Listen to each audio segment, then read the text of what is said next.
Welcome to my channel. இன்னைக்கு நம்ம எதை பற்றி பார்க்க போகிறோன்னா, விக்ரம் நடிப்பில் பாரஞ்சித் டைரக்ஷனில் நேற்று ரிலீஸ் ஆன தங்கலான் ட்ரைலரோட பிரேக் டவுன் தான் பார்க்க போகிறோம். ஒரு சைட் பார்த்தீங்கன்னா, தன்னோட ஆரம்ப காலகட்டத்தில் விக்ரம் வித்தியாசமான கேரக்டர்ஸை சூஸ் பண்ணி நடிக்கிற ஒரு வெர்சடைல் ஆக்டர். இன்னொரு சைட் பார்த்தீங்கன்னா, தான் எடுக்கிற ஒவ்வொரு படத்துலையும் எதனா ஒரு பொலிட்டிக்கல் பேக்ரவுண்ட் பற்றியோ இல்லை டிஸ்கிரிமினேஷன் பற்றியோ முக்கியமாக எஜுகேஷன் பற்றியோ பேசுகிற பாரஞ்சித் மாதிரியான டேரக்டரும் ஒன்றா சேரும்போது கண்டிப்பாக அந்த படம் ஹிட்டு தான் அப்படின்னு சொல்லுவோம். அதில் எந்த டவுட்டும் இல்லை. விக்ரமுக்கு பார்த்தீங்கன்னா, அவரோட ஆக்டிங்கான அங்கீகாரம் அவர் ஃபேன்ஸ் கிட்ட இருந்து கிடைக்குது. ஆனால் அவார்ட் பேஸ் பண்ணி பார்க்கும்போது 2022 ரிலீஸ் ஆன புஷ்பா மூவிக்கு அல்லு அர்ஜுனுக்கு கிடைச்சிது. ஆனால் அதை விட பல மடங்கு எஃபர்ட்ஸ் போட்டு விக்ரம் படத்தில் நடிச்சிருக்காங்க, அவருக்கு கிடைக்கல.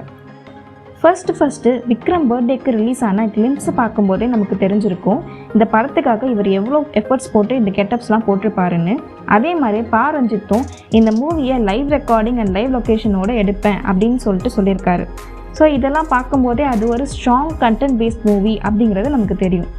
இதான் முதல் தடவை நான் லைவ் சவுண்ட் பண்ணுறேன். இது யாருமே சொல்ல என்னன்னா லைவ். இந்த படத்தோட ட்ரெய்லர் பார்க்கும்போதே நல்லா தெரியும் இதில் சூப்பர் நேச்சுரல் எலமெண்ட்ஸ் யூஸ் பண்ணியிருக்காங்க அப்படின்னு. ஏன்னா விக்ரம் டீசர் நாட்ச்லேயே பேசியிருப்பாரு, மேக்கிங்லையும் சரி ஸ்டோரிலையும் சரி புது விதமான பரிமாணத்தில் நம்ம பாரஞ்சித் படத்தை பார்ப்போம்னு. ஆனால் சார்பட்ட பரம்பரை உங்களுக்கு தெரியும் எந்த அளவுக்கு பண்ணாரு. இது என்ன கேட்டிங்கன்னா 100 மடங்கு அதை விட அவரோட மேக்கிங்கை சொல்கிறேன். நான் not talking about the movie.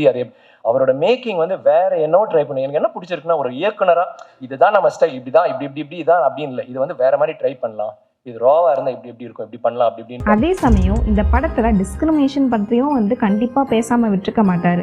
இந்த மூவியோட கதை பேஸ்ட் ஆன் ட்ரூ ஈவெண்ட்ஸ் வச்சு எடுக்கப்பட்ட ஒரு கதை. இதில் வர சூப்பர் நேச்சுரல் எலமெண்ட்ஸ் எல்லாமே பாரஞ்சித்தோட ஃபிக்ஷனல் ஐடியாவாஸாக தான் இருக்கும். ஏன்னா இந்த படத்தை இன்ட்ரெஸ்டிங்காக கொண்டு போகவும் அண்ட் அங்கே நடக்கிற இன்சிடெண்ட்டை நெக்ஸ்ட் லெவலுக்கு எலிவேட் பண்ணவும் இது உதவும். ஸோ இந்த படத்தோட ஒன்லைன் பார்த்தீங்கன்னா, இது ப்ரீ இண்டிபெண்டன்ட் பீரியடில் கேஜிஎஃப்ல நடக்கிற ஒரு ரியல் ஸ்டோரி. பிரிட்டிஷ் நம்ம இந்தியாவை ரூல் பண்ணிட்டு இருக்கிறப்ப தங்கம் எடுக்கிறதுக்காக கேஜிஎஃப்ல வாழ்ந்த மக்களை கோலார் தங்க சுரங்கத்துக்கு கூட்டிட்டு போறாங்க. அப்படி கூட்டிட்டு போற ஒரு ஹெட் ஆஃபீஸர் தான் லார்ட் கிளமெண்ட். அந்த தங்கம் எடுக்க போறவங்களோட பழங்குடி தலைவர் தான் விக்ரம். இவங்களுக்கு ஒரு கைடு மாதிரி போறவர் தான் பசுபதி. போற வழியில ஒருத்தர் சொல்வாரு, அங்க போய் தங்கம் எடுக்கிறது நம்ம உயிரை நம்மளே எடுக்கிறதுக்கு சமம்னு. ஸோ இதெல்லாம் தெரிஞ்சுதான் விக்ரம் அங்க போறாரு. அது அவரோட சுய லாபத்துக்காகவும் இருக்கலாம்.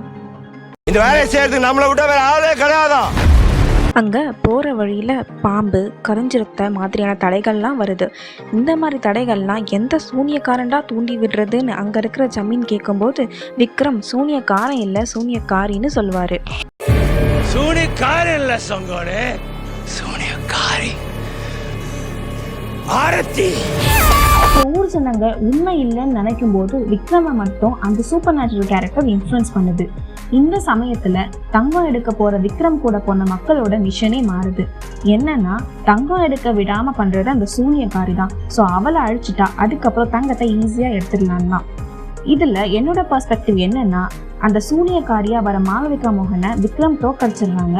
அதுக்கப்புறம் மாளவிகா மோகன் அந்த இடத்தோட பேக்ரவுண்ட் ஸ்டோரி சொல்லி இப்படி இந்த இடத்துல தங்கத்தை எல்லாத்தையும் இவங்க சுரண்டிட்டு போயிட்டாங்கன்னா அதுக்கப்புறம் வர காலகட்டத்தில் நம்ம நாட்டில் தங்கம்னு ஒன்று இருந்ததே தெரியாமல் போயிடும்னு சொல்லி புரிய வச்சு விக்ரமையும் அவர் கூட இருக்கிற மக்களையும் தங்கத்தை காப்பாற்றுறதுக்கு போராட வச்சிருவாங்க அப்படிங்கிறது தான். தங்கத்தை காப்பாற்றுற போராட்டத்தில் ஜெயிச்சு இவர் தங்கலானா மாறிடுறாரு.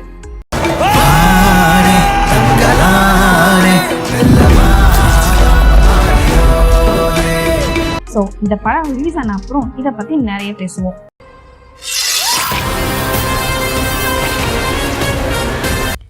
இந்த மாதிரியான ட்ரெய்லர் அண்ட் மூவி ரிவ்யூ, சினிஃபேக்ஸ் எல்லாம் பார்க்க தியேட்ரிக்கல் OTT ரிவ்யூ சேனலை சப்ஸ்கிரைப் பண்ணுங்க.